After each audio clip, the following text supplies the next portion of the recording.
భారతదేశంలో సనాతనమైన యోగాను ప్రపంచవ్యాప్తం చేసిన ఘనత ప్రధానమంత్రి నరేంద్ర మోదీకే దక్కుతుందని ముఖ్యమంత్రి చంద్రబాబు నాయుడు అన్నారు. జూన్ 21న జరగనున్న ప్రపంచ యోగా దినోత్సవాలను పురస్కరించుకొని ఈ రోజు ఆయన ఉండవల్లిలో యోగాంధ్ర వెబ్సైట్ను ప్రారంభించారు.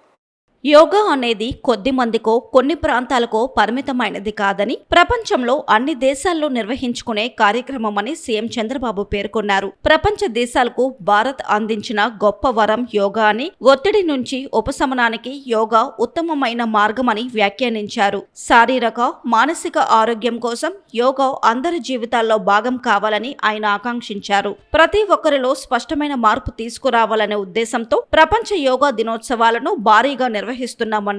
నేటి నుంచి నెల రోజుల పాటు యోగాంధ్ర 2025ను నిర్వహిస్తున్నామని, కనీసం 2 కోట్ల మంది పాల్గొనాలని ఆశిస్తున్నామని చెప్పారు. అలాగే కనీసం 10 లక్షల మందికి యోగా సర్టిఫికెట్లు ఇవ్వాలని యోచిస్తున్నామన్నారు.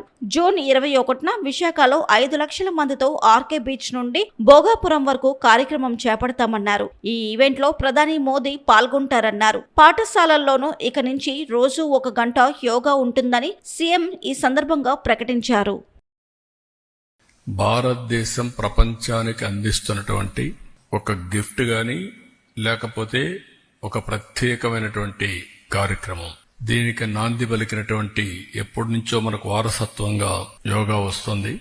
కానీ దీనికి ప్రత్యేకంగా గుర్తింపు తెచ్చిన వ్యక్తి ప్రపంచం మొత్తం నరేంద్ర మోడీ గారు. Yoga is a science, yoga is a legacy for India. అదే సమయంలో ఎన్నో వారసత్వ సంపదలకి మనం కారణమయ్యాం. హిందూ నాగరికత అతి ప్రాచీనమైన నాగరికత.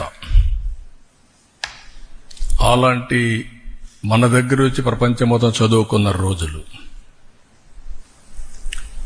రాను రాను ఇవన్నీ కూడా అనేక దాడులతో లేకుంటే వేరే వాళ్ళ పరిపాలనలు ఇవన్నీ కనుమరుగయ్యే పరిస్థితి వచ్చింది.